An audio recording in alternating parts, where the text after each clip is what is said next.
I have the pleasure of welcoming Olivia Carville up to the stage.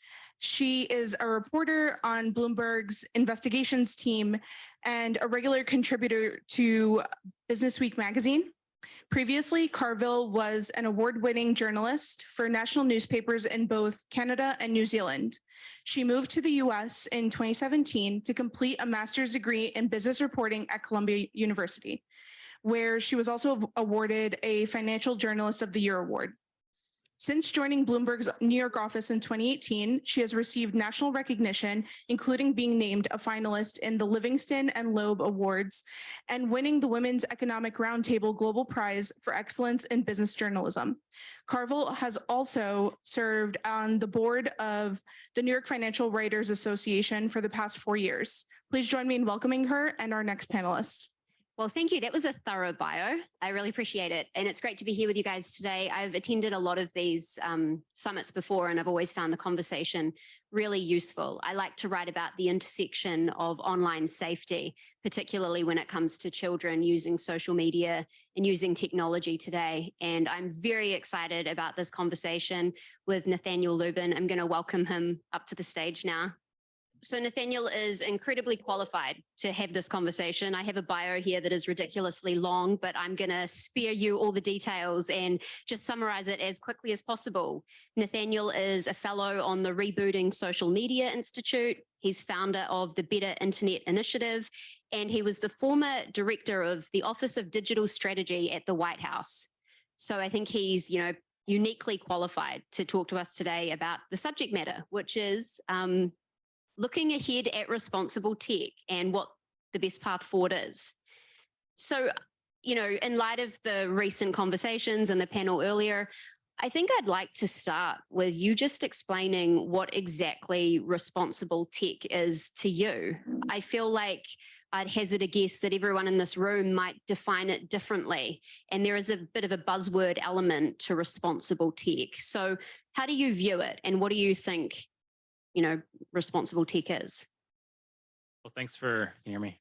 Thanks for having me to David and everyone, all the panelists, a lot of people that I've admired from afar for a long time here, and good to see you. I think at the end of the day, it depends on what seat you're sitting in when you try to answer a question like that. We want to have a single answer around what we're aspiring for as a community. I think if you are a product manager or a leader of an organization, you might have a proactive answer around trying to do some sort of good. And we have a history of high-minded mission statements, a lot of organizations that haven't always been followed through in. I think it's a little different if you're a regulator or in government. We've had a lot of conversations today about government. I think the answer there is much more about a mitigation standard, right? We might have an aspirational goal of something much different than what the minimum standards a regulator might try to go after. And so when we talk about responsible tech, I think there should be some proactive definition about what doing good actually means if you're an organization trying to do that. I think that step is often lives in the land of mission statements, but not in terms of the product details of what an individual is trying to actually build. So I did a bit of fangirling before this panel, and I was, researching you and the work you've done in the past. And one of the first bios that popped up, the first line said that you believe we already have the tools to fix what's broken in technology. So please share with us, what are these tools and why aren't we implementing them right now? So the project that I'm working on right now at Harvard, which is sort of had a preview in the fall, and we're going to be rolling out later this year, and appreciate the chance to kind of give a little bit of a heads up on it now, is basically arguing that there are two different kinds of harms that happen as a kind of category statement, right? There's the acute harms that are more appropriate for moderation, and where you draw lines obviously is very difficult. But that there's a second set of categories of harms that have gotten a lot of attention, particularly around mental health and some of the other systematic effects of products and sort of architecture decisions that platforms make. And that we too often sort of conflate the responses to those two different kinds of problems. And so this project is trying to get into some of the more mechanism design methods that one might try to tackle something like a mental health effect if you could get participation from product designers. The thing about these products and the conversations I've had is that there are really smart people in these companies. Many of them are really well-intentioned, but their incentives are overwhelmingly oriented around growth and revenue driving metrics. And we have a lot of smart people who have come up with really good benchmarks and systems to assess things like mental health. And if you had those kinds of systems being assessed according to mental health metrics alongside growth ones, and actually had those feedback loops that are, the way that systems are being built, having some constraints tied to metrics like that, you wouldn't solve every problem by any means, but you'd have ways to try to have a more iterative and structured way to kind of crack down on some of the worst abuses. Now, how you do that is very difficult and involves a lot of details that are going to be out of scope for this conversation. But I think the starting point there is saying we have a lot of prior evidence from other fields and other areas that show us that these kinds of benchmarks and methods have worked in other places. And there's not a lot of reason to think that they couldn't at least contribute to sort of attacking some of these structural harms if the companies and platforms have the right reason to do it. So essentially, you think regulators or academics need to work with the product development teams inside these companies to kind of bake safety into the design. And historically, we know that access has been one of the big, the greatest difficulties we have. We don't understand the algorithms. We don't understand what's happening inside these companies. So what's the response been from industry? It's been interesting. I think the folks who are in industry still, in big tech companies have been, have incentives that are against trying to take a lot of this seriously. But a lot of folks have unfortunately lost their jobs in recent months and have been much more engaging on these kinds of approaches consistently. And I think part of this is not just what does YouTube and Facebook do, but what is the next generation of companies doing? And if we can create some space for these kinds of approaches to be pursued, there's a lot of potential for demonstration of potential. I mean, the regulatory side of this is the other part of it, right? We had people earlier panels mentioned the importance of transparency, which I very much agree with. But I think we sometimes miss what we mean by transparency, right? We sort of skip over the general access to data with all the privacy implications of that. That there are plenty of problems for which that kind of access could help answer. But if you want to know, what are the effects on the kind of structural harms that we're talking about here, that probably doesn't exist in Mark Zuckerberg's email inbox, right? They don't have an incentive right now to try to answer those kinds of questions, at least not without, subpoenas. And so we need to figure out ways that are less confrontational for those kinds of metrics to be baked into the data transparency rules that we have, right? It's sort of the connecting the design side of the product development process to the transparency requirements. So how do you begin that conversation to say, hey, let us have access to your product development team so we can try and fix this mental health crisis that's occurring right now?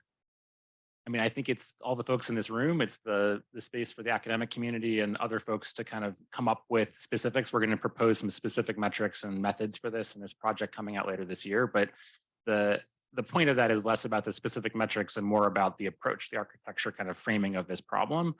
And we certainly don't have a monopoly on good ideas here. It's going to be around trying to encourage many diverse perspectives to propose their own approaches to that. I think, when we have foreign governments, you mentioned earlier, the UK system has a harm reduction act that they just passed, and the DSA in the UK and the EU. A lot of the details about what they mean by harm mitigation there is going to be up to offices and future governments at the local level that have not actually put regulations in place yet, right? So there's a kind of huge open question, even where these places that have had laws passed, about what it actually means to do that kind of regulation. So I think there's a lot of opportunities right now to try to put specifics into those threads that are outside the scope of just the kind of 230 and free speech conversations that we've had. I mean, even this week with your arguments around 230, I think the space that seems to be going is one of not having a simple single answer for that, right? The justices seem to be taking this question seriously, but they're sort of struggling, and they've even said that, around sort of understanding what it means to even have a harm here, right? And I think we need to kind of go back to a lot of the basics around building infrastructure that matches specific populations and the effects that are happening on them to conversations about what's appropriate, right? You can't have a conversation about responsibility without knowing who you're talking about and why. And that part needs to be kind of center in the initial design part of this, right? A lot of our friends from, kind of sociology and design worlds talk about the importance of centering communities in the initial design phases of products, and that's often not done, right? And that's not a thing that can be regulated directly, but if you had an incentive structure where the outcomes we're talking about were regulated, that would be a way to actually implement something as a designer to do that. I think one of the things that was really interesting to me as I was reading about, this design framework and what it is that Nathaniel's trying to do is looking through a 2021 report that the United States Surgeon General released talking about the youth mental health crisis. This is called Protecting Youth Mental Health, and it's a pretty grim document to read. He talks about the rising cases of hopelessness, sadness, suicide rates among youth. And he actually comes up with recommendations to all stakeholders in society, the education system, parents, media, and social media companies. And one of the things he calls for of these companies is more transparency. He says that he wants these companies to let researchers study the impacts their products have on well-being, which is exactly what you're asking to do. This report was published in 2021, and correct me if I'm wrong, but not one company has allowed that access so far. Yeah, I mean, I don't think the current major media companies have a lot of incentives to do this. So I think we need to be thinking about, for regulation conversations, how this could be implemented, and then for smaller upcoming ones, how they might bake this in from the beginning where it doesn't have the same cost that they have. The prior panelist, was talking about the history of some of these questions and sort of other perspectives. A big part of this is, thinking about what has been the history of the public health infrastructure in this country and elsewhere, right? And, technology products we like to think of as very different. But I just read Silent Spring. I don't know if folks have read that. It's the sort of seminal 1962 book that kind of led to the environmental movement. And it sort of describes in excruciating detail a lot of the worst abuses that were happening. The literal weapons of war from World War II were deployed by industry. People were spraying it on their lawns because they didn't know any better, encouraged by industry. We're not facing that exact problem now. No one's saying that, Facebook is a weed killer. But I do think a lot of the infrastructure that was built around that matches a lot of the problems that we have. And right now we don't have the similar kinds of tools to understand cause and effect when someone is exposed, right? And that's sort of what we have to think about, right? If a product team in most of these companies, their own advancement, their own growth as an individual, as a team is benchmarked against randomized controlled trials where they have a holdout group that, if compared to that holdout group, there's not more people, consuming the product, right? They already have built a ton of infrastructure to do those kinds of tests. We just need to deploy them in ways that are a bit different from the ones that are going to happen without that kind of push. So what would you be aiming to measure? So the one we're thinking about first is sort of two metrics. One is a mental health benchmark. So a bunch of people smarter than me have come up with existing multi-question benchmarks and surveys to assess mental health. And so we're not trying to do anything other than sort through that and implement some version of those. And then the second thing we've been thinking about based on some prior work is looking at measures of social trust, right? We think that a lot of the misinformation, disinformation we have right now, it's not caused by a lack of trust, but it's highly correlated with that. And so if algorithmic decisions are leading to reductions in trust, or other architecture decisions by platform lead to reductions in trust, that's the kind of thing you might be able to measure using existing tools. Pew has been studying this for 60 or 70 years. Trust has been falling in this country, pretty much consistently that whole time. So there's a lot of existing benchmarks that we could tie into that kind of work. One of the topics of conversation that came up in the last panel was talking about regulation or the lack of regulation and the need for regulation. It's hard to regulate a sector that we don't understand. And it's going to, I think a lot of it leads to this kind of chicken and egg dilemma where it's, you need regulation in order to gain access to some of this information that you're talking about. But without access, you can't regulate. Like, how are we going to, what's going to move the needle here? I mean, I think that's a great question that I don't think I have the answer here. I wish I did. I think we need to start somewhere, right? So we need to find these issues that there's the most consensus. The prior panels mentioned the COSA Act, which almost passed. I think there's some interesting, illustrations of that, right? There was disagreement among organizations that often agree about whether that should have been passed on speech grounds. And I'm old enough to remember the net neutrality fights for a lot of these organizations were on the same side of issues. I was one of those people actually in government at the time. And I think there's illustrations of those kinds of coalitions and efforts that on the outside resulted in concrete movement and kind of moved government to take some of these issues more seriously. The earlier panel that Katie mentioned that, people coming from the left and the right maybe say that they, agree on the need for regulation, but maybe for very different reasons. I agree with that. But I think, if we started with a question like, there's a mental health crisis that most folks are in agreement. Let's start with understanding whether and how that's true among at-risk populations who are exposed to specific products, right? We just did that. I think we'd have a really strong incentive to, address other issues that are happening much more pervasively and much more broadly.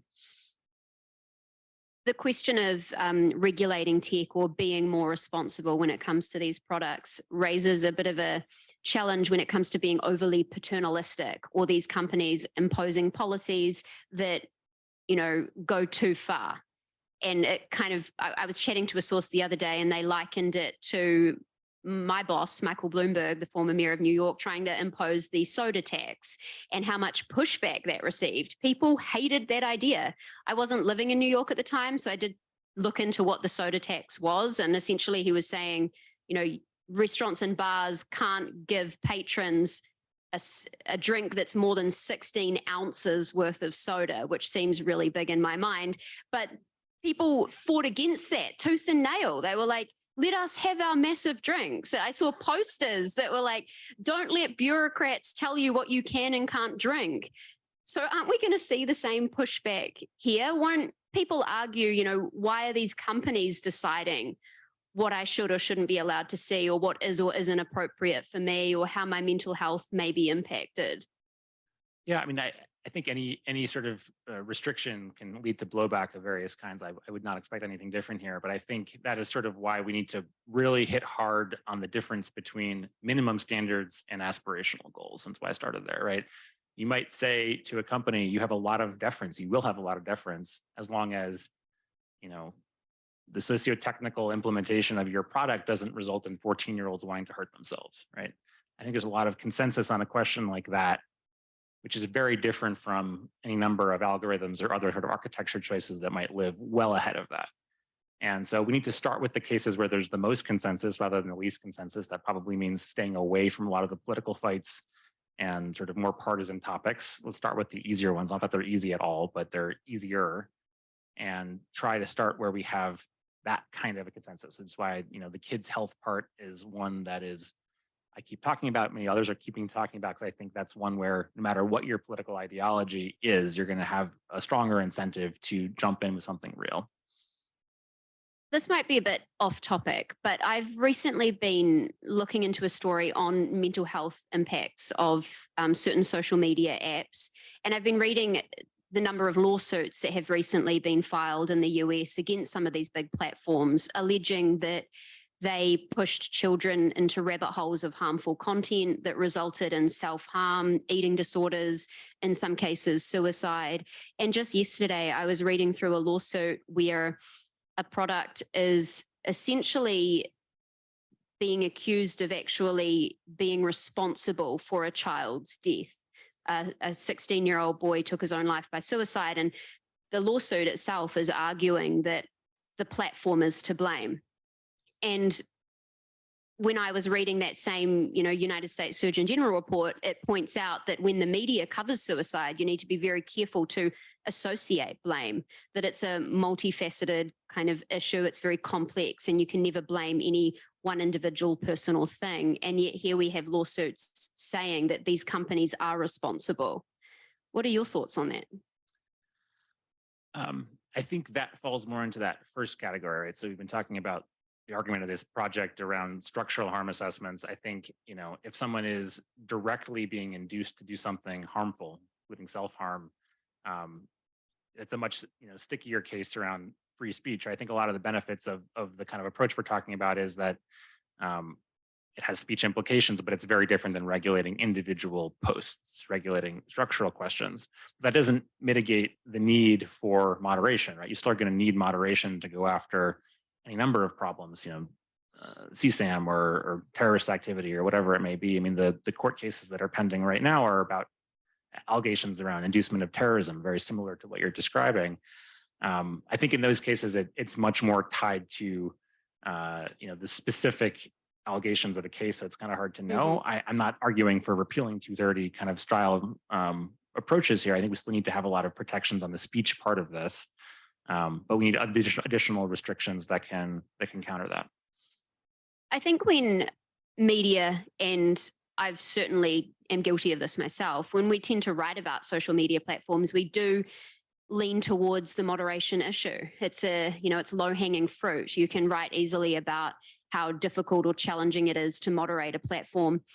And there are always going to be cases where violent or violative content slips through the cracks. But this isn't really a moderation issue that we're talking about, are we? Even if these companies perfected moderation and came up with guidelines that everyone, not only in this room, but around the world agree with, and they did everything they could to moderate the content correctly, this is bigger than just moderation. It's not just the individualized pieces of content. We're talking about the design structure, the algorithm itself.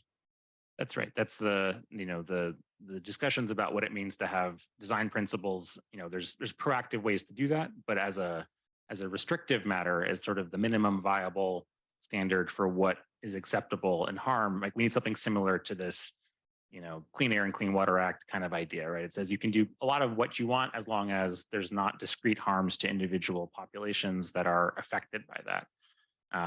That's the kind of idea of this. I mean, I think there's the idea of this is not to say that that's the only solution here, right? There's many problems and many different components of that. There's another project that I work on, which helps individuals with large content followings on these platforms to engage with pro-social material, right? That is a very different way to kind of engage with these kinds of issues. It's very different from regulatory strategy. It's very different from a moderation one, but it is a way of trying to broaden the aperture of pro-social positive material that is being consumed by a lot of people, right? And if you do that at scale, these kinds of trust metrics might be improved at the margins, right? And that might make it easier to counter some of the worst abuses. But again, it's not a one-time fix. It's kind of a longer term commitment to an approach to doing it. When it comes to thinking about responsible tech, we can't be overly cautious, right? Like we can't be so cautious that we're preventing advancements in things like healthcare or self-driving cars or things that could potentially save lives in the future. A former colleague of mine wrote an op-ed on this topic recently, and there was something he said that really stood out to me that I just wanted to read to you today and get your thoughts on. He wrote, and this is Peter Coy, he's now at the New York Times. He wrote, "When things are changing as fast as they are, I don't feel comfortable with Silicon Valley bros telling us to mind our own business while they do their AI thing. It's okay to move fast and break things, but it's not okay to move fast and break the world." And this kind of ties back to that conversation that was held earlier. We have such little transparency into what's happening inside these companies, and yet they're moving at such a rapid clip that we almost can't catch up. It feels like academics, journalists, politicians, lawmakers, we're always going to be on the outside looking in, like trying to understand what's happening, but never really getting there. I mean, I think the regulatory side of that, which again, I'm not a regulator, I've never done that, but I think the ambition needs to be to think more about processes in ways that are not our normal way of thinking about how to engage with problems rather than the specific details, right? I mean, work I've been doing has been thinking about social media specifically, but since we've been doing that ChatGPT command, no one was thinking about that as a question of a vector for harm, 6 months ago, even, at least not in my community, it wasn't. And that's a case where moderation is not a vehicle to engage with that, right? There's not a moderation specific output that is, outside of Kevin Roos asking weird questions. But I think if we think about systems, right, like, understanding what exposure to that iteratively over time by populations that are being tested for the product, right? Clearly, OpenAI has probably done a lot of testing of that product in the last 6 months or year or 2 years, and better transparency into that, and maybe some pushing on sort of what are the other questions that they weren't asking into that might be a way to get into some of those questions. And I think if you ask or maybe force companies to ask some of those questions, that would force them to slow down a little bit. I mean, not change their actual outcomes in terms of their decision-making incentives and goals, but even if they go slower to try to answer some other questions, that might have a positive effect. With ChatGPT and these social, media products that were essentially pushed onto all of our phones in what's effectively like one massive psychological experiment with no control group covering an entire generation. I think, with a food product or a drug or an automobile, there is safety protocol and processes and systems already in place. Do you think consumer products like ChatGPT or like TikTok should have that same system? I mean, I think for the EU has given us some, there's some issues with what they've done, but I think this is one where they have a pretty good answer, right? Which is when a product reaches a scale that it has a potential to have societal scale impact based on its number of users, there's a different logic for understanding what those societal scale effects are. I just gave the example of Silent Spring and chemicals, but the origin story of public health at all in sort of a modern sense was London in the 1850s, right? And they didn't have an understanding of what germs were. Germ theory was decades later, and yet they still there's a very complicated long history, but they were able to look at data about sort of where deaths were happening based on proximity to different neighborhoods, and that resulted in understanding that cholera, the main problem at the time, one of them was tied to which water sources folks were drinking from, right? And that was without any of the mechanism understanding of why. In fact, what they thought it was happening was totally wrong. It was not what was happening, right? But that sort of systematic thinking about cause and effect led to a massive investment in hygiene and infrastructure and clean water, and that is sort of credited with the modern city being possible in a way that it wouldn't have been, right? So again, I think the case of a 16-year-old who hurts themselves is sort of the very human face of an illustration of the challenge here, and sort of maybe as a motivation for us to do more and invest in this more.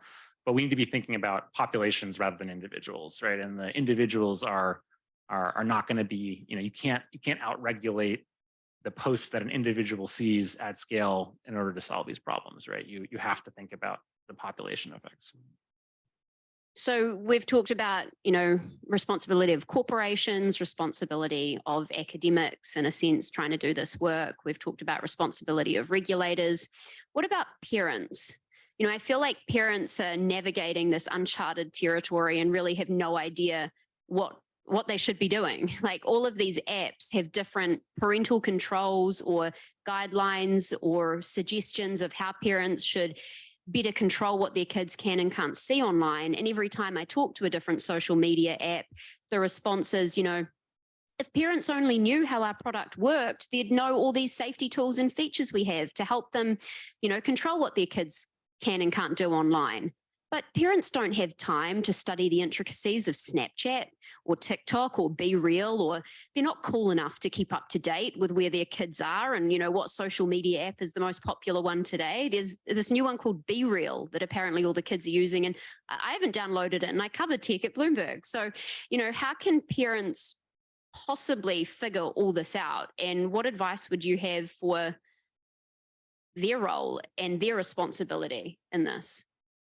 I'm not a parent, so I would be loath to speak for parents. I think I would kind of flip it. I would say it's an unfair burden on parents to be responsible to answer that question. I think parents are going to make their own choices about what they do and do not want their kids to be exposed to. I think if many executives at big tech companies are afraid to let their kids use their products, that's an indication of something that we should take seriously. There's been reporting on that. But I think, we need to give parents the tools to make decisions for themselves, but we need to, if a product is truly dangerous, right, that's sort of the threshold here, right? And I think actually part of the framing like this means that most products would pass these kinds of tests, right? We're not gonna, if you have a binding constraint, that doesn't mean that constraint binds always. It means it might bind occasionally. And the worst kinds of these abuses, would help a parent understand that they don't have to worry about that in the same way. As it is right now, I think the cautionary principle is probably a reasonable one in a lot of cases. And so, I don't have TikTok on my phone for maybe some different reasons as a former government official than some others in this room. But I think that's a reasonable fear. And the folks who are, I've been reading about some of the folks who do brain science, doing analysis of the difference between 13-year-olds versus 15-year-olds versus 17-year-olds, right? And how a lot of those changes are, this is not my work, but others' work, sort of have kind of profound implications for, abilities to and responses to these kinds of products. So I think certainly. So you mean that like young people still have developing minds Absolutely. that don't have the ability of impulse control or Correct. rational decision making? So if you don't have that that brain capacity yet, you probably will in a few years. We should probably be a bit more protective of those individuals to have some additional support and protections without it. The last story I wrote was pretty odd. It was looking at when parents are the problem. I followed a young creator down in Florida who has about 7 million followers on TikTok, and her parents actually encourage her to lean into shock value content. So to post highly inappropriate, highly sexualized videos in order to gain more followers, get more fame, and ultimately make more money. And I spent a week with this young creator and her family trying to understand the dynamics and what was going on here. And I actually asked the mum on record, what are you concerned about the fact that at the age of 10, your daughter had 500,000 followers watching her do belly dancing clips, or if at the age of 15, she has 7 million followers, a significant proportion of those followers are adult men, and she's a 15-year-old girl. And the mum's response was quite shocking. She said, no, we love the fame. We love the attention. I always knew I was going to be famous, and we know how to game this algorithm. We post shock value content in order to make her more famous. And, we're really good at it. And that kind of exposed this other interesting element of, the dilemma facing society, which is what happens when you've got parental exploitation going on. And you see a lot of these kind of mummy run accounts on TikTok and other versions of social media where they post the daily life of their child, nappy changes, tantrums, everything. And these kids don't have the ability to say, hey, I don't want my entire life on the internet, or me having my nappy changed, being sent out to millions of people.